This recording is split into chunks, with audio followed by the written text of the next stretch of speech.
Boa noite. Começa aqui mais um Roda Viva pela TV Cultura de São Paulo. Este programa é transmitido ao vivo pela Rádio Cultura AM, pelas TVs educativas do Piauí, do Ceará, da Bahia, de Porto Alegre e pela TV Cultura de Curitiba. O Roda Viva é ainda retransmitido pelas TVs educativas de Mato Grosso do Sul, Minas Gerais e Espírito Santo. Os telespectadores que desejarem fazer perguntas ao nosso convidado desta noite poderão ligar para 252-6525. Repito, 252-6525. As perguntas serão anotadas pela Carla, pela Yara ou pela Bernadette e em seguida encaminhadas ao nosso convidado Roda Viva, que é o presidente nacional do PCdoB, o Partido Comunista do Brasil, João Amazonas. João Amazonas é comunista desde 1936. Viveu alguns anos exilado, outros anos na clandestinidade, esteve diretamente envolvido em episódios históricos muito importantes, como a guerrilha do Araguaia, e desde 1979, de volta à vida politicamente legal, é um dos personagens importantes do drama político brasileiro. Para conhecer o passado, o presente e o futuro de João Amazonas e do seu PCdoB, ele estará sentado ao centro desta Roda Viva, formada pelos seguintes entrevistadores: Marco Damiani, coordenador de política do Jornal do Brasil; Rodolfo Konder, repórter da revista Afinal; José Américo Câmara, chefe de redação de jornalismo da TV Record; João Vitor Strauss, editor executivo do jornal O Estado de São Paulo; Isalco Sardenberg, editor de política da revista Visão; João Batista Natali, repórter de política do jornal Folha de São Paulo; Hugo Studart, repórter de política da revista Veja; e Kleber de Almeida, editor do caderno de sábado do Jornal da Tarde. Também estará conosco, registrando cenas e momentos deste programa, o cartunista Paulo Caruso. Também registramos e agradecemos a presença aqui nos estúdios da TV Cultura de convidados da produção do Roda Viva. Em 1979, o senhor declarou que o Brasil tinha uma taxa de 20% de democracia. Se essa declaração foi fielmente reproduzida pelos jornais que a publicaram, eu perguntaria ao senhor, 10 anos depois, o Brasil já chegou a 100% de democracia ou ainda não? O Brasil não chegou a uma democracia plena. E a rigor se pode dizer que democracia plena nunca existiu no Brasil. Nosso povo tem sido um dos povos mais oprimidos do mundo. Os atos de liberdade que apareceram foram pequenos e assim mesmo restritivos. De modo que se em 79 havia 20% de democracia no país, quem sabe se pode falar hoje em 70%. Agora, o que o senhor acha, qual é o significado de fatos como este? O senhor, há alguns anos, era perseguido politicamente pelo regime. Hoje o senhor é convidado de um programa onde o senhor pode falar livremente por todas as suas ideias. Quer dizer, como é que se sente um comunista declarado podendo viver em completa liberdade? Acredite que sim, o senhor vive hoje em completa liberdade, o senhor tem toda a liberdade para expressar suas opiniões. Isso não faria com que o país merecesse um pouco mais de democracia? O senhor para nos 70 ainda assim? Eu penso que se relacionasse única e exclusivamente, digamos assim, a um comunista, quem sabe a gente podia estender um pouco mais essa percentagem. Mas quando nós vemos grevistas em Volta Redonda, cercados pelo exército e assassinados, nós podemos dizer que a democracia não passa de 70%. João Batista Natali, Folha de São Paulo. Deputado, permita-me chamá-lo de deputado porque foi esse último mandato eletivo que o senhor exerceu e que lhe foi usurpado pelo autoritarismo de 1947. Aliás, João, eu omiti esse dado importante na biografia. Exatamente, foi deputado federal constituinte de 1946, eleito em 46, cassado em 47 por uma decisão do Supremo, Perfeito. Que então proibia aos comunistas de terem acesso aos assentos do Congresso Nacional. Perfeito. Então, eu gostaria de chamá-lo de deputado, se o senhor assim o permite. Como o senhor se sente como membro de um clube fechado chamado Partido Comunista do Brasil e, além do mais, um clube fechado de causas perdidas? Me perdoe o caráter provocativo da minha pergunta. O PCdoB foi uma das organizações que levou até aos pontos mais radicais a guerrilha rural e perdeu a guerrilha do Araguaia. O PCdoB investiu demais no maoísmo, que foi abandonado pela própria China. E, sobretudo, no plano interno, o PCdoB gostaria de ter assumido a vanguarda do proletariado urbano e do campesinato rural. Esse papel, hoje em dia, as urnas demonstram que se encontram nas mãos do PT. Então, o senhor acha que, apesar de todo esse saldo plenamente negativo, deputado, o senhor ainda poderia ser considerado como o presidente de um partido de vanguarda com um futuro bastante promissor pela frente, no qual essas causas perdidas não teriam um peso tão grande? Esse problema a gente tem que resolver respondendo do ponto de vista histórico. A luta por uma nova formação econômico-social no Brasil, ela não pode ser conduzida em caminho, em linha reta. Passa por muitas vicissitudes. E essas vicissitudes, que muitas vezes aparecem como derrotas, não são senão eventos negativos temporários que adiante tomam nova feição e podem se revelar ao contrário do que pareceram em tempos anteriores. Veja você, por exemplo, o problema da guerrilha do Araguaia, né? Um acontecimento de uma importância imensa. Mas quem podia imaginar que um punhado de comunistas e de homens do campo, né, pessoas rudes, pudessem enfrentar 25 milhões das Forças Armadas? As derrotas foram relativas, porque as duas primeiras investidas das Forças Armadas, elas foram derrotadas, tiveram que recuar e só na terceira investida conseguiram efetivamente bater essa organização guerrilheira. Mas na história do mundo, nós sabemos que a Comuna de Paris, por exemplo, em 1871, também foi esmagada, até fisicamente, os participantes da Comuna de Paris, e nem por isso deixou o movimento operário e revolucionário de crescer no mundo e, afinal, se afirmou com a Revolução de 1917. Por isso, eu não considero que nós sejamos um partido de causas perdidas. Nós somos um partido de luta que enfrentou, em situações as mais diversas, forças poderosas, né, da classe dominante e, apesar disso, né, conseguiu alguns êxitos. 45 é uma prova disso. O Partido Comunista do Brasil teve 10% da votação nacional no país, né? E foi cassado em seguida o mandato dos comunistas.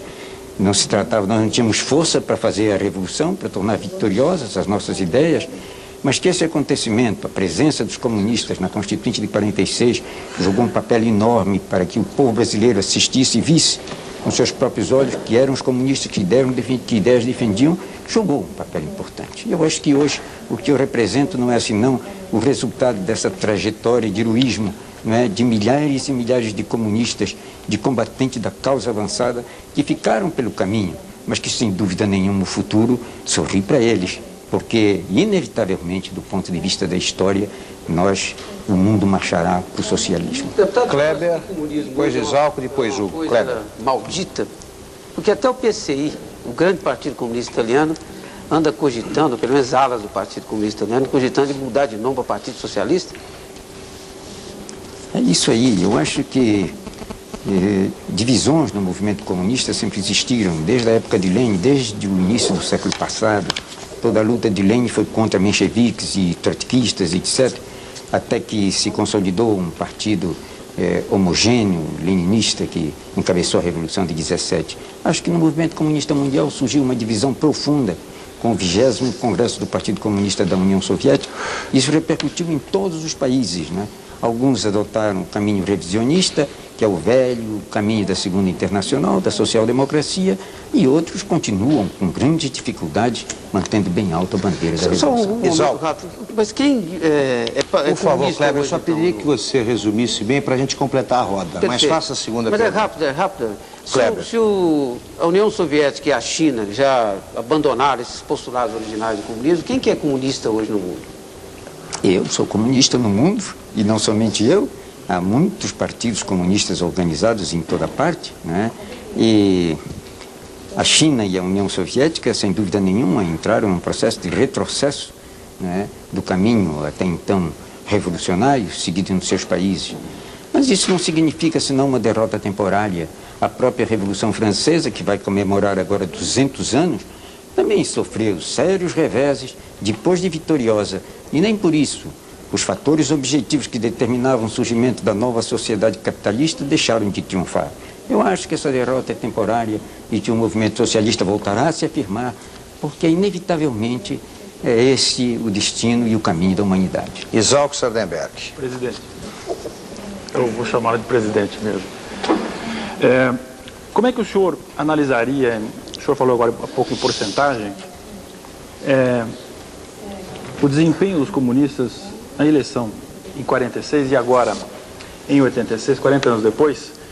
Os comunistas fizeram 14 deputados e um senador naquela eleição.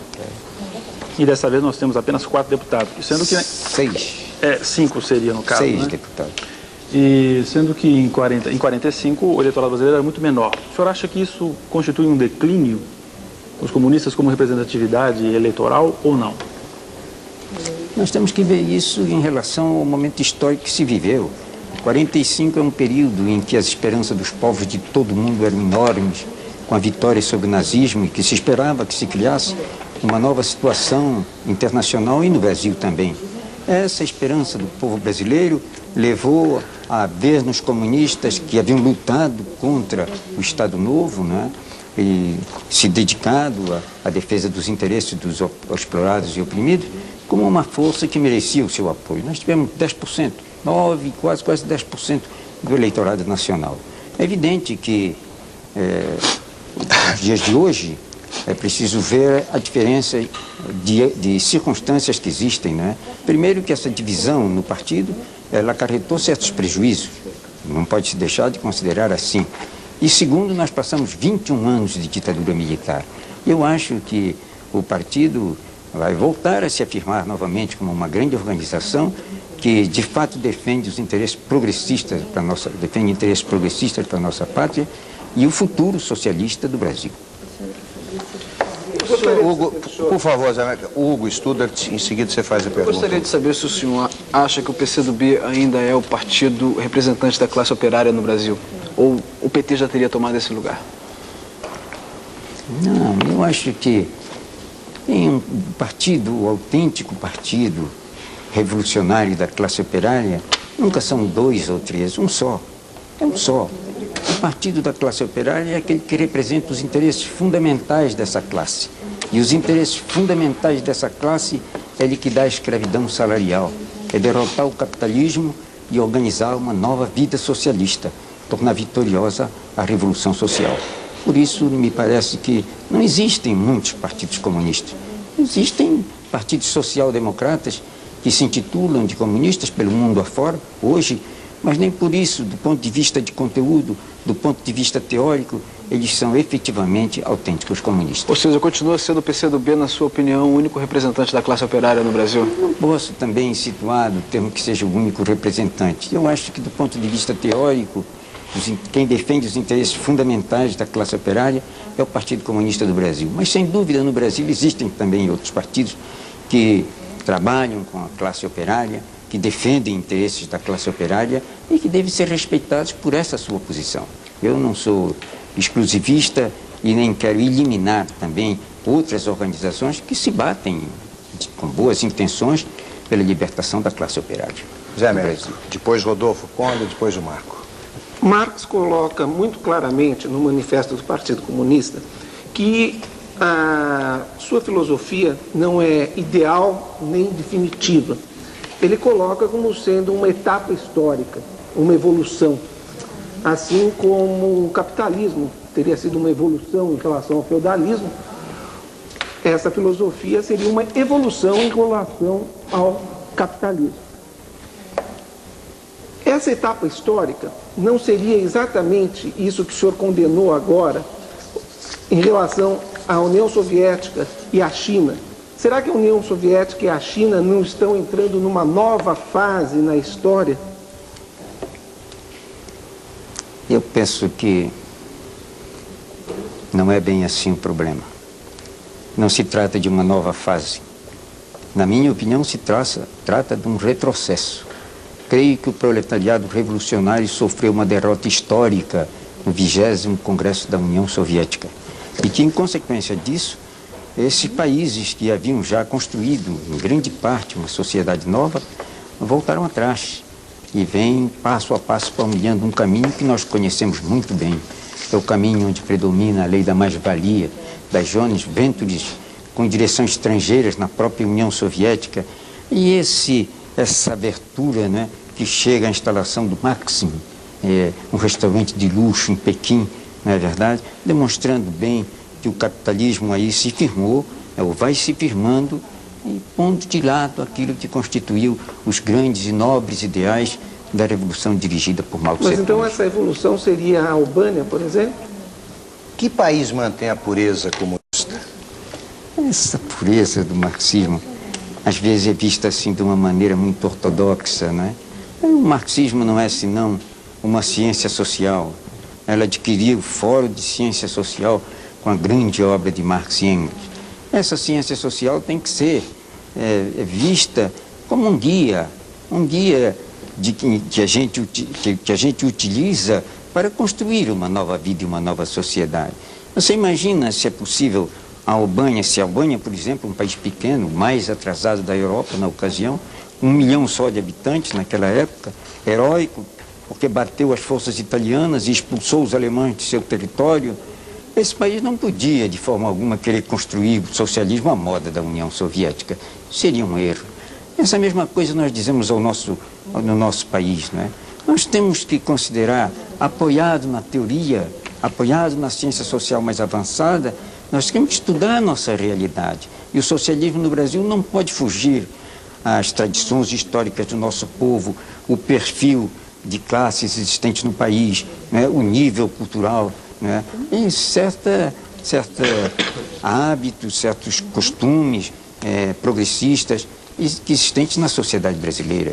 Enfim, tudo isso não significa a ortodoxia de trazer uma fórmula estrangeira e querer metê-la no Brasil. Isso não. Nós não estamos aqui para copiar nenhum regime e encaramos assim a ciência. Se você quisesse um exemplo mais prático, a gente pode estudar numa universidade a engenharia civil, né? Mas depois, com os conhecimentos que se aprendeu, imagine você, o engenheiro, chegar e ter que repetir fórmulas diante de diferentes tipos de construção que ele vai ser exigido. Ele, se é um bom engenheiro, domina as leis da construção, né, em todos os seus aspectos, e ele vai ter que projetar alguma coisa que leve em conta o terreno, que leve em conta a função que vai exercer esse novo edifício, e etc. Quer dizer, também na ciência social as coisas se passam dessa maneira. Presidente, por favor, antes de passar a palavra para o Rodolfo Konder, eu queria que o senhor respondesse a uma pergunta que foi encaminhada, a mesma pergunta foi encaminhada pelo Einar Scatolin de Suzano, São Paulo, e pelo Luiz Carlos Rodrigues do Tatuapé. É muito simples. O senhor acha o comunismo viável no Brasil? Pois, Rodolfo. Sem dúvida alguma, né? O comunismo, quem estuda a ciência, né, social, o materialismo histórico, sabe que o capitalismo não é um regime eterno. O capitalismo, como foi o feudalismo, como foi o escravagismo, tem uma época, desempenhou um certo papel na sociedade, depois entra em declínio e inevitavelmente será substituído por uma nova formação econômico-social. Essa nova formação econômico-social, na fase de transição, se chama socialismo, mas o objetivo é o comunismo, a sociedade sem classes, sem Estado. De modo, se me pergunta que é viável, eu acho que o socialismo é viável em qualquer país do mundo hoje, em que nós temos um capitalismo decadente, né, em decomposição, e as forças novas da sociedade ainda não tomaram a consciência da sua missão fundamental, mas acabam tomando. Rodolfo Konder, depois Marco Damiani, depois João Vitor Strauss, se completa a roda. Rodolfo. Presidente, o senhor está falando na construção de uma nova sociedade, então seria interessante a gente ouvir do senhor alguma coisa sobre os princípios que norteariam essa sociedade que o senhor está querendo construir. No ano passado, a Declaração Universal dos Direitos Humanos comemorou 40 anos. Ela consagra alguns princípios, alguns direitos que nós consideramos universais. Eu gostaria de ouvir do senhor o seguinte: o senhor também considera universais os princípios ali contidos? E se o senhor considera, nessa sociedade que o senhor está querendo construir, esses princípios e esses direitos seriam respeitados? Porque se eles têm validade universal, presidente, eles têm que ser respeitados aqui ou na Albânia, em todas as partes do mundo. E nada justifica que o governo de qualquer país desrespeite esses princípios, não é verdade? Então eu gostaria de ouvir a sua opinião sobre isso. Eu acho que o problema da Declaração dos Direitos Humanos desempenha um papel importante no que respeita ao combate aos métodos brutais do fascismo, né? E dos regimes arbitrários que se implantaram no mundo, incluindo a tortura, as perversidades que se cometem contra aqueles que divergem do regime existente. Sem dúvida, essa declaração joga esse papel. Eu acho que no que respeita aos princípios que eu defendo, para uma sociedade nova no Brasil, nós devíamos considerar como essencial a defesa da liberdade. Eu acho que a classe operária é uma força oprimida na sociedade e é aquela que tem mais interesses e necessidade da liberdade. Não seria justo que se fizesse uma revolução da classe operária e, afinal de contas, se implantasse um regime contra a liberdade que ela precisa, da qual ela precisa. Sou defensor da liberdade. Sou contra todas essas discriminações raciais que aparecem no mundo. Eu acho que isso é válido para todos os países socialistas, né? E aqui no Brasil também. Ainda hoje, já hoje nós defendemos essa questão. Presidente, a União Soviética é uma sociedade sem classes, o senhor diria que é hoje? Sem classe? Isso, a União Soviética. Se termina já, ele passa adiante. E eu acho que essa questão, portanto, de direitos humanos, para nós, elas são consideradas assim. Esses direitos de liberdade, de luta contra o racismo, né, do direito de reunião, do direito de expressão, do pensamento, enfim, essas questões todas são válidas, na minha opinião, para um regime capitalista, para um regime socialista. Né? E lutamos também dentro do capitalismo por essa questão. Agora, aqui é uma questão. Quando se fala em direitos humanos, a gente tem que ver esse problema num outro plano. O direito do capitalista explorar os operários é um direito humano? Se envolve essa questão também dentro desses problemas. O direito do latifundiário transformar o homem da terra num servo, não é? Isso é um direito humano? O direito que tem os grandes países capitalistas de espoliar os povos menos desenvolvidos, isso é um direito humano? Eu acho que não se pode generalizar assim, de uma forma tão abstrata, essa questão, e que é preciso tratar concretamente. Mas eu não falei em abstrato, presidente, eu falei nos direitos e princípios consagrados na Declaração Universal dos Direitos Humanos, que certamente o senhor conhece. E perguntei se o senhor considera que aqueles direitos e aqueles princípios têm validade universal. O senhor disse que acha que sim, que se considera que são universais. Que quando se discute os direitos humanos, depois aparecem agregados a eles todas essas questões que não são propriamente direitos humanos, mas são luta de classe numa sociedade dividida entre explorados e exploradores. Senhor presidente, eu perguntei ao senhor, só para que a pergunta não fique solta no espaço, eu fiz a pergunta justamente para dizer, caso o senhor responda que é uma sociedade sem classe, então lá não há esse problema da opressão da classe operária na União Soviética. Mas eu não vou responder isso. Eu acho que a União Soviética fez um grande esforço até metade da década de 50 para eliminar, pelo menos, as diferenças de classes ainda existentes naquela sociedade. Mas de 1956 para cá, na realidade, há classes na União Soviética. Classe burguesa, não é? E classe também dos proprietários de terra que vai se criando. Então, há uma mudança na sociedade soviética que passou, com a volta ao capitalismo, a ser uma sociedade de classes também e de luta de classes. Quer dizer, me parece que o senhor apoia, então, o que foi feito durante o período stalinista, já que o senhor disse que até 56 houve esse caminho em direção ao desaparecimento, houve essa marcha em direção ao desaparecimento das classes. É isso? Eu acho que a construção do socialismo não é um problema tão simples, não, né? E quando isso se tratava do primeiro país socialista no mundo, cercado por todos os lados, dificuldades imensas, né? A construção do socialismo foi uma grande epopeia, né, do povo soviético. que teve que enfrentar não só intervenções armadas, como a Segunda Guerra Mundial. Eu acho que o que se fez na União Soviética, sem dúvida alguma, foram avanços gigantescos no terreno social, no terreno econômico, no terreno político, não é verdade? Mas não se pode dizer que o socialismo tinha alcançado já as suas etapas mais avançadas.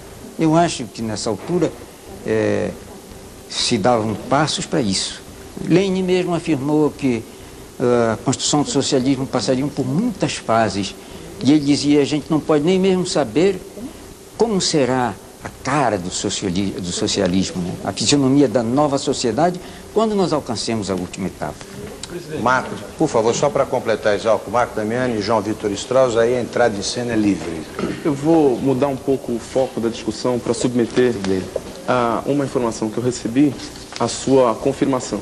Em meados de dezembro, quando o PT montava os secretariados municipais nas cidades em que venceu as eleições, o PCdoB fez uma reunião da sua direção nacional e tirou como resolução a não participação dos comunistas nas administrações do PT, considerando que essas administrações seriam um fracasso. Mas eu gostaria que o senhor confirmasse ou não essa informação e juntar com outra coisa. Nesse final de semana, o PT também decidiu que o candidato a vice na chapa do deputado Luiz Inácio da Silva para a presidência da República deve ser de outro partido, até pode ser do PCdoB. Gostaria de saber se o PCdoB aceita participar, se considera ter força eleitoral e se aquela primeira informação é verdadeira.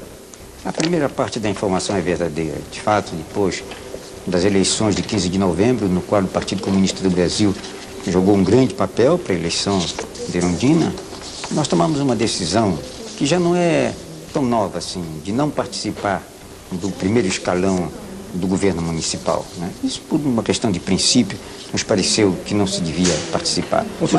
Mas isso não, a segunda parte da resposta, isso não significava que nós fazíamos isso por considerar que a administração fracassaria. Eu acho que não foi bem esse problema, né? Ao contrário, nós não estamos interessados no fracasso da administração de Erundina.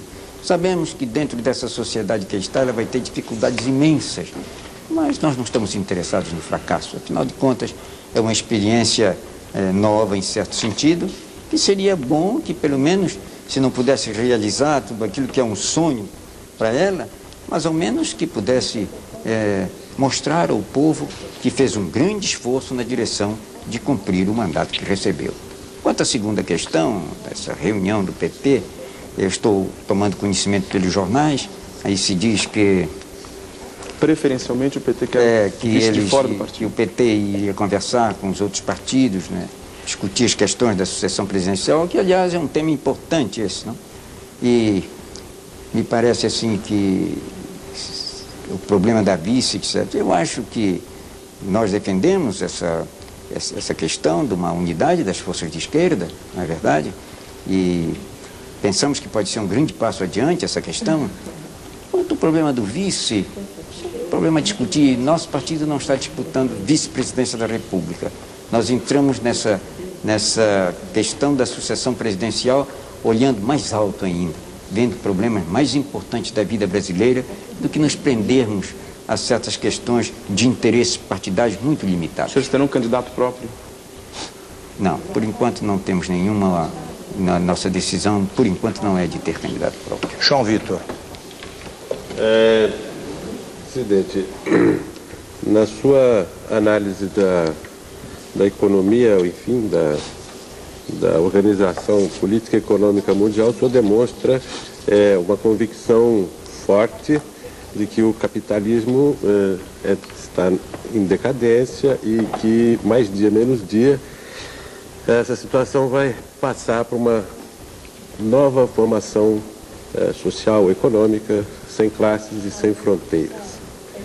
Eu não sei, a meu ver, os sintomas são exatamente no sentido contrário. Eu continuo vendo o capitalismo, pelo menos nos seus pontos de vanguarda, inovando, criando novas situações, enfim, avançando, e vejo o pedaço do mundo que faz experiências socialistas ou marxistas em constantes dificuldades, fazendo revisões e adotando, inclusive, soluções, vamos dizer, capitalistas ou semicapitalistas. Eu pergunto ao senhor, Por exemplo, as multinacionais são uma força nova em surgimento já há bom tempo no mundo capitalista.